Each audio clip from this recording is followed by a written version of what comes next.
Let's get right into it. Number 10, your bones are secretly moving. No, not like a haunted skeleton, but your bones. They're never still, even when you are. Your skeleton is constantly remodeling itself. Right now, deep inside your body, specialized cells are eating away at old bone tissue while others are rebuilding it. It's like home renovation for your insides, only with less tile and more calcium. In fact, your entire skeleton gets replaced about every 10 years. You've basically had multiple skeletons and didn't even get to name any of them. Rude. But here's the creepy part. This isn't a tidy process. It's happening all the time, even in your sleep, even when you're binge watching TV in a blanket burrito. Your bones are low-key in chaos mode, demolishing and rebuilding like a construction crew that never clocks out. Why? To keep bones strong, adapt to your lifestyle, and repair microscopic damage. Because believe it or not, just walking around puts micro cracks in your bones every day, and your body's like, cool, we'll just patch that up without you knowing. But if this remodeling goes wrong, too fast, too slow, or unevenly, you get brittle bones, weird shapes, or worse. So be nice to your calcium. It's literally trying to keep your framework from collapsing like expired IKEA furniture. Your bones aren't just static supports, they're dynamic, living, and low-key kinda busy. Number 9, you might have animal DNA inside you. This isn't sci-fi, this is chimerism, a freaky real phenomenon where a person has two sets of DNA inside their body, not because of a mutation, but because they absorbed their sibling in the womb. Yep, in the early stages of pregnancy, two embryos form. One gets assimilated by the other, and the surviving embryo ends up with genetic material from both. Sometimes it's subtle, a patch of different colored skin or two different blood types. Other times it's full on, your right ovary has a different DNA than your left one, levels of weird. There have even been cases where people took DNA tests and found out their children didn't match their DNA because their reproductive organs had a different genetic code than the rest of their body. It's rare, but it happens, and you wouldn't necessarily know unless you had extensive testing. So yes, it's entirely possible your body is secretly hosting your own long-lost twin, like a very quiet, invisible roommate who occasionally messes with your medical records. So the next time someone says you're one of a kind, just smile and think, actually, I might be too. Number 8, you react to things that don't exist. Have you ever jumped because you thought you saw something move in the corner of your eye, or felt your phone vibrate in your pocket when it absolutely did not? Congrats, your body is haunted by itself, and these experiences aren't supernatural. They're just a delightful little glitch in your nervous system.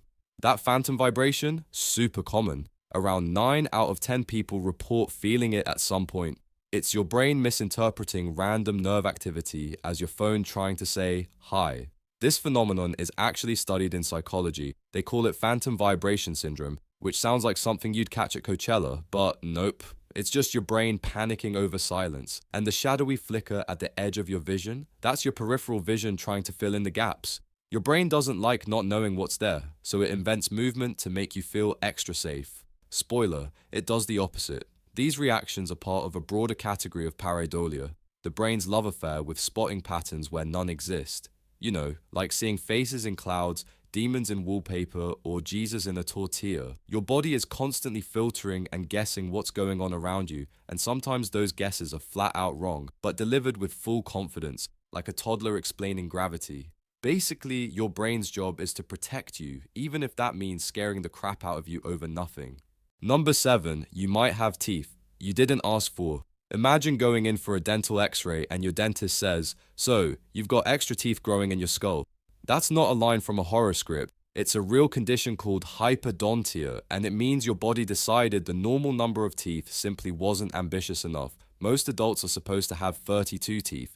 People with hyperdontia can have 33, 34, or, in the rarest and creepiest cases, hundreds. These bonus teeth are called supernumerary teeth, and they don't always show up where they're supposed to. Sometimes they're impacted, stuck under the gum, sometimes they crowd the other teeth, and sometimes they just chill up in your sinuses like squatters with enamel. The causes? Still fuzzy. It could be genetic or tied to conditions like Gardner's syndrome or cleidocranial dysplasia, the same condition that actor Gaten Matarazzo from Stranger Things has.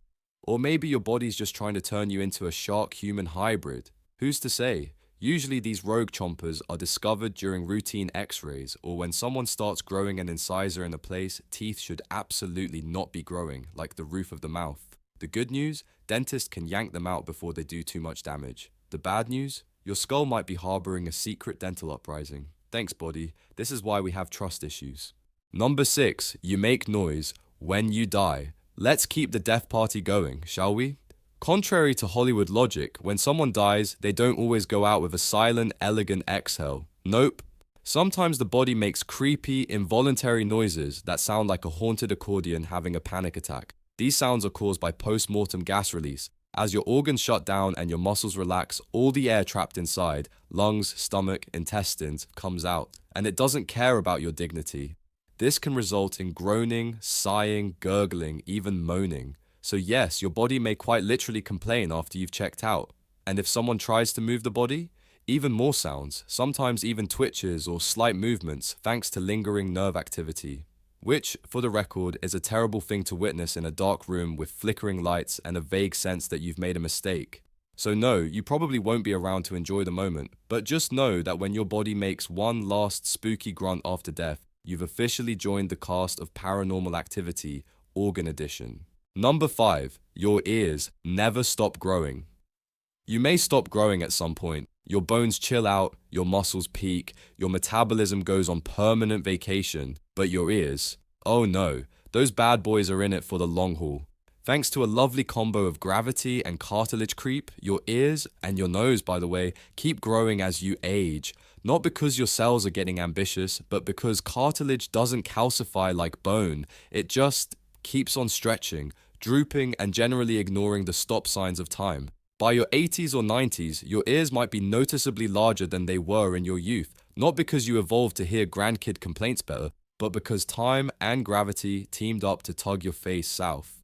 And it's not just a little change. Studies have shown that ears grow about 0.22 millimeters per year. That might not sound like much, but give it 60 years and suddenly you're aerodynamic. So yes, you may be aging gracefully, but your ears are sprinting toward full wind turbine status. Basically, while the rest of you is trying to shrink and sag discreetly, your ears are like, let's go full satellite dish. Number 4, your body grows hair after death. Okay, technically this one's a bit of a myth, but it looks horrifying enough to be worth a spot on this list. The idea that your hair and nails keep growing after you die has haunted horror movies and creepy trivia nights for decades. But here's the truth, your hair and nails don't actually grow after you die. Your skin shrinks. Yeah, somehow that's worse. When you die, your body starts drying out like it's auditioning to become beef jerky. The skin pulls back, especially around your fingers, toes, and face. That shrinking skin exposes more of your hair and nails, giving the illusion that they've continued growing, like your corpse is quietly preparing for one final glow-up. This post-mortem magic trick has fueled plenty of folklore. Back in the day, gravediggers would dig up bodies and think, oh no, this vampire's been growing a beard underground. Nope, just dehydrated corpse skin doing what it does best, freaking people out. So while you won't be growing luscious locks in the afterlife, your dead body will absolutely mess with people's heads. Because even in death, your flesh insists on being the creepiest thing in the room. Number 3, your body eats itself. No, really. It's called autophagy, and it means self-eating in Greek, because even science was like, yeah, this is messed up, let's just call it what it is. Autophagy is your body's version of cleaning house. It breaks down damaged cells, misfolded proteins, or malfunctioning organelles and recycles them into new materials. Basically, your body runs a 24/7 salvage yard, stripping parts from your busted cell carcasses and using them to build new models. It's creepy because the idea of your body digesting itself sounds like something from a Cronenberg film, but it's also vital.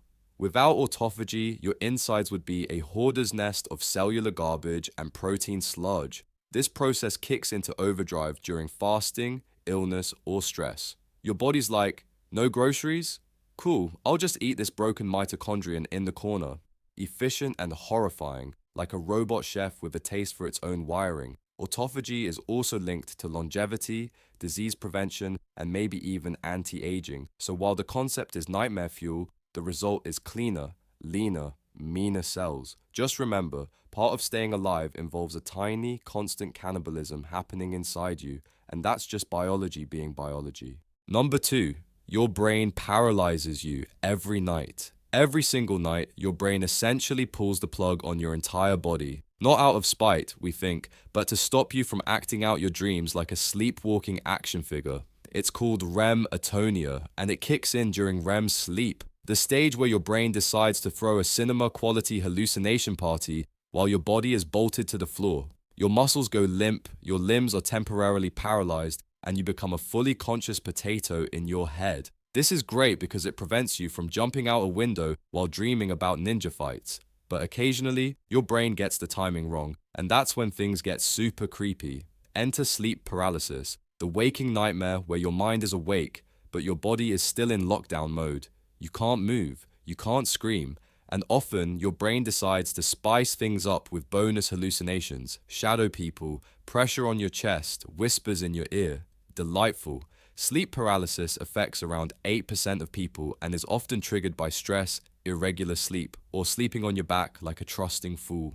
It's harmless, but horrifying. Basically, your brain is like that overly cautious parent who handcuffs the furniture just in case, except sometimes it forgets to take the cuffs off. Sweet dreams. Number 1, you shed skin constantly. Here's something to ruin your next cozy nap. You're basically a human snow globe, only instead of glitter, it's dead skin cells, a lot of them. Your body sheds around 500 million skin cells every single day. That's not poetic exaggeration. That's literal biological confetti flaking off you while you go about your business like a normal person. The chair you're sitting in, lined with pieces of your former self. Your pillow, more you than stuffing. Your phone screen, oh sweet summer child, just don't look too closely. And it gets better. A significant percentage of household dust is made up of these tiny, dry corpses of skin. You are, quite literally, what's floating in that sunbeam. Every time you clean your room, you're sweeping up your own past selves like a crime scene technician with a Swiffer. Creepy, yes, but also weirdly important. Your outer layer of skin, the epidermis, constantly renews itself, pushing old cells up and out so newer, fresher ones can take their place. It's your body's way of staying freshish, like a vending machine of flesh flakes. So next time someone calls you flaky, take it as a compliment. You're just evolving, like a slow-motion reptile that moisturizes sometimes. That's all for today. I'll be making similar videos in the future. Subscribe to see them.